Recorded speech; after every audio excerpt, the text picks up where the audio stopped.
అందాల విశాఖ మరో అంతర్జాతీయ స్థాయి ఈవెంట్ కు వేదిక అవుతోంది. సముద్రం నుండి శిఖరం దాకా సీ టు స్కై కాన్సెప్ట్ తో విశాఖ ఉత్సవ్ జరుకోబోతోంది. Adventure games, food courts, flower shows, cultural events, live shows, ఇక ఒకటేమిటి సంబరాల సాయంత్రాలు అతిథుల్లో నీరా రమ్మని ఆహ్వానించబోతున్నాయి. మరి ఈ విశేషాలేంటో చూసేద్దాం. విశాఖ బ్రాండ్ ఇమేజ్ పెరిగేలాగా విశాఖ ఉత్సవ్ని రాష్ట్ర ప్రభుత్వం నిర్వహించబోతుంది. మరొక ఇంటర్నేషనల్ ఈవెంట్కి విశాఖపట్నం వేదిక అవుతుంది. ఈ నెల 24వ తేదీ నుంచి ఫిబ్రవరి 1వ తేదీ వరకు కూడా 500 ఈవెంట్స్తో విశాఖపట్నంలో, అలాగే అనకాపల్లి, అరకులో కూడా విశాఖ ఉత్సవ్ పేరుతో ఉత్సవాల్ని నిర్వహిస్తూ ఉన్నారు.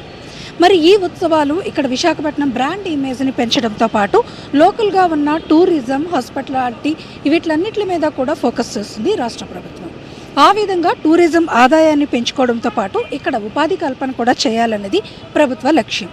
ఏదేమైనా ఈ విశాఖ ఉత్సవ్ ఎలా ఉండబోతుంది, అందులో ఉండే ఈవెంట్స్ యొక్క స్పెషాలిటీస్ ఏంటి? స్పెషల్ రిపోర్ట్ నేను మీకు ఇవ్వబోతున్నాను. మీ అనురాధ.